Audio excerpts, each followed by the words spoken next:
বিকেলে ঝটপট নাস্তার জন্য শেয়ার করছি দুইটা ভিন্ন ধরনের পাস্তার রেসিপি। আসসালামু আলাইকুম everyone, welcome to Papiya's kitchen.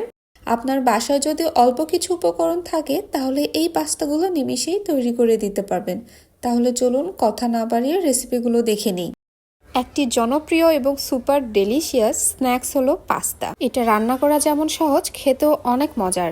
আজকে আমি আপনাদের তৈরি করে দেখাবো restaurant style creamy milk sauce pasta. এই পাস্তার ক্রিমনেসটা দেখে নিশ্চয়ই বুঝতে পারছেন কতটা মজার ছিল। আশা করছি আমার আজকের এই রেসিপিটা আপনাদের অনেক ভালো লাগবে। তাহলে চলুন পুরো রেসিপিটা দেখে আসি। ফার্স্টেই পাস্তাগুলো আমরা সিদ্ধ করে নিব। এর জন্য চুলাতে পর্যাপ্ত পরিমাণ পানি দিয়ে পানিটা যখন হালকা গরম হয়ে এসেছে এই পর্যায়ে আমি এখানে দিয়ে দিলাম 1 কাপ পাস্তা, আর সাথে দিয়ে দিয়েছি সামান্য পরিমাণ লবণ আর একটু তেল। এবার চুলার মিডিয়াম ফ্লেমে পাস্তাগুলো আমি সিদ্ধ করে নিব। প্রায় 15 থেকে 20 মিনিট রান্না করার পর পানিটাও কমে গিয়েছে আর পাস্তাগুলো সিদ্ধ হয়ে গিয়েছে। এই পর্যায়ে পাস্তাগুলো থেকে গরম পানি ঝরিয়ে নিয়ে ঠান্ডা পানি দিয়ে ধুয়ে সাইডে রেখে দিচ্ছি। এবার চলে যাচ্ছি মূল রান্নায়। প্রথমে একটা চুলায় ফ্রাই প্যান বসিয়ে দিয়েছি আর এর মধ্যে দিয়ে দিয়েছি 1/4 কাপ পরিমাণ বাটার। এই রান্নাটা আমি সম্পূর্ণ বাটার দিয়েই করব। এরপর দিয়ে দিচ্ছি 1 টিস্পুন রসুন কুচি।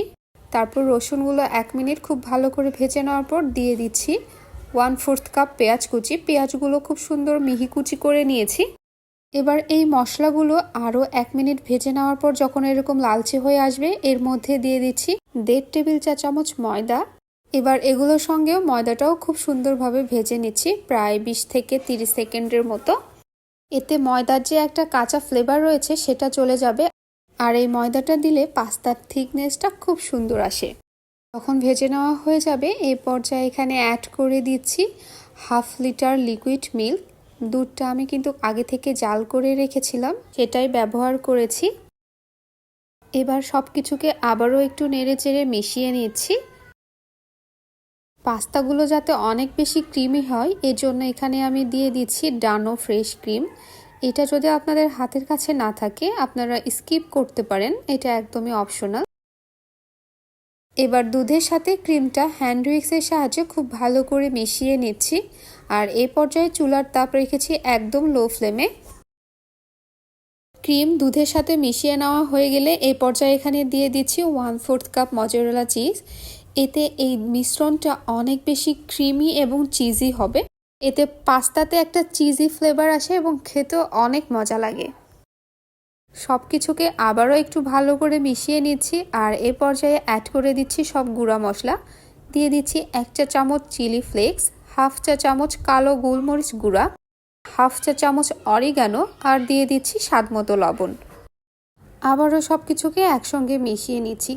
দেখতেই পাচ্ছেন মিশ্রণটা কতটা ক্রিমি হয়েছে আর দেখতেও অনেক মজা লাগছে। এভাবে যদি ধাপে ধাপে মশলাগুলো অ্যাড করে পাস্তাটা রান্না করেন তাহলে পাস্তাটা খেতে হবে একদম সুপার হিট। পাস্তার জন্য এই সস বা ক্রিম যে যেটাই বলেন এটা একদম রেডি। এবার যে পাস্তাগুলো আমরা সিদ্ধ করে রেখেছিলাম সেটা দিয়ে দিচ্ছি। দিয়ে এই ক্রিমের সাথে বা সসের সাথে পাস্তাগুলো খুব ভালো করে মিশিয়ে নিচ্ছি। এ পর্যায়ে চুলার তাপ কিন্তু কোনোভাবে বাড়ানো যাবে না, তাহলে এই পাস্তার ক্রিমটা শুকিয়ে গিয়ে একদম আঠালো টাইপ হয়ে যাবে। এ পর্যায়ে আমি পাস্তাগুলো ক্রিমের সাথে আলতোভাবে মিশিয়ে নিয়ে চুলা থেকে এটা নামিয়ে নিচ্ছি, আর এটা ঠান্ডা হওয়ার পর আরও একটু ঘন হয়ে যাবে। পাস্তা রান্না আমাদের অলমোস্ট ডান। আর এই পাস্তাটা পরিবেশন বা সার্ভ করার জন্য আমরা একটা চিকেনের ব্রেস্টের অংশ সটে করে নেব। আর এই চিকেন ব্রেস্টে আমি সব ধরনের স্পাইসি দিয়ে খুব ভালোভাবে ম্যারিনেট করে রেখেছিলাম অফ ক্যামেরায়। এবার একটু বাটার দিয়ে এই বাটারেই চিকেনটা খুব সুন্দরভাবে ফ্রাই করে নিচ্ছি। চিকেনটাও হয়ে গিয়েছে, এবার এটা আমরা উঠিয়ে নিচ্ছি। আমি বলবো এটা একবার হলেও ট্রাই করে দেখবেন, সকলে অনেক পছন্দ করবে। আমি উপরে কিছু ধনিয়া পাতা দিয়ে গার্নিশ করে দিচ্ছি, এতে দেখতে সুন্দর লাগবে। এটা এতটা ক্রিমি ছিল দেখে নিশ্চয়ই বুঝতে পারছেন, আর খেতেও হয়েছিল মাশাআল্লাহ অনেক মজার। আমার চ্যানেলে আরও বিভিন্ন ধরনের মজার মজার রেসিপি রয়েছে, আপনারা চাইলে দেখে নিতে পারেন। তাছাড়া আমি ডেসক্রিপশন বক্সে লিংক দিয়ে দিব। এবার চলে যাচ্ছি সেকেন্ড রেসিপিতে করব, সেটা হলো চিজি পাস্তা স্টিক। যেটা দেখতে যেমন সুন্দর, খেতে ভীষণ মজার। বলতে পারেন একদম ইউনিক একটা রেসিপি। হাতে যদি থাকে 5 থেকে 10 মিনিট তাহলে ইজিলি এই স্ন্যাক্সটা তৈরি করে নিতে পারেন। রেসিপিটা তৈরির জন্য প্রথমে চুলায় একটা হাঁড়িতে পর্যাপ্ত পরিমাণ পানি নিয়েছি। এর মধ্যে দিয়ে দিচ্ছি 2 টেবিল চা চামচ লবণ আর দিয়ে দিচ্ছি 2 চা চামচ তেল। এতে পাস্তাগুলো সিদ্ধ করার সময় একটার সঙ্গে একটা লেগে যাবে না। এরপর সব কিছুকে একসঙ্গে খুব ভালো করে একটু মিশিয়ে নিচ্ছি আর অপেক্ষা করছি পানিটা ফুটে আসা পর্যন্ত। পানি যখন ফুটে আসবে তখন এর মধ্যে দিয়ে দিচ্ছি 1 কাপ পাস্তা। এই পাস্তাটা রান্নার জন্য এরকম লম্বা শেপের যে পাস্তাগুলো রয়েছে সেগুলোই নিতে হবে। এরপর পাস্তাগুলোকে একটু নেড়ে চেড়ে দিচ্ছি আর চুলার তাপ করে দিয়েছি মিডিয়াম ফ্লেমে। মিডিয়াম আঁচে পাস্তাগুলো সিদ্ধ করে নিতে সময় লাগতে পারে 15 থেকে 20 মিনিট। এভাবে ঢাকনা দিয়ে ঢেকে রাখছি। ফিরে আসলাম 15 মিনিট পর। এ পর্যায়ে পাস্তাটা প্রায় 90% সিদ্ধ হয়ে গিয়েছে। পাস্তাগুলো কিন্তু এর থেকে বেশি আর রান্না করা যাবে না। আমার এই পাস্তাগুলো সিদ্ধ হয়ে গিয়েছে। এবার চুলাটা আমি অফ করে দিচ্ছি। এরপর পাস্তাগুলো আমি গরম পানি থেকে তুলে নিচ্ছি আর পর্যাপ্ত পরিমাণ ঠান্ডা পানি দিয়ে পাস্তাগুলো আমি খুব সুন্দরভাবে ধুয়ে নিব।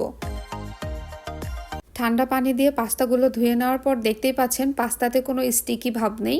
এরপর এখানে আমি বড় সাইজের টুথপিকগুলো নিয়েছি। এবার এক এক করে পাস্তাগুলো টুথপিকের মধ্যে সুন্দরভাবে গেঁথে নিচ্ছি। ঠিক এইরকম হয়েছে। এভাবে সবগুলো স্টিক আমি পাস্তা দিয়ে একদম সুন্দরভাবে ফিল আপ করে নিব। এরপর একে একে পাস্তা স্টিকগুলো আমি একটা প্লেটের উপর নিয়ে নিচ্ছি। এখানে নিয়েছি একটা বাটিতে টমেটো সস। এবার এই সসগুলো পাস্তার উপর খুব ভালোভাবে ব্রাশ করে দিচ্ছি। সসটা যত সুন্দরভাবে ব্রাশ করে দিবেন পাস্তাগুলো কিন্তু খেতে তত ভালো লাগবে, তাই একটু পরিমাণে বেশি করেই দেওয়ার চেষ্টা করবেন। টমেটো সস সবগুলো পাস্তাতে ব্রাশ করা হয়ে গেলে এখানে নিয়ে নিয়েছি আমি মজারেলা চিজ। এবার চিজগুলো এর উপরে খুব সুন্দরভাবে লেয়ার করে করে আমি দিয়ে দিচ্ছি।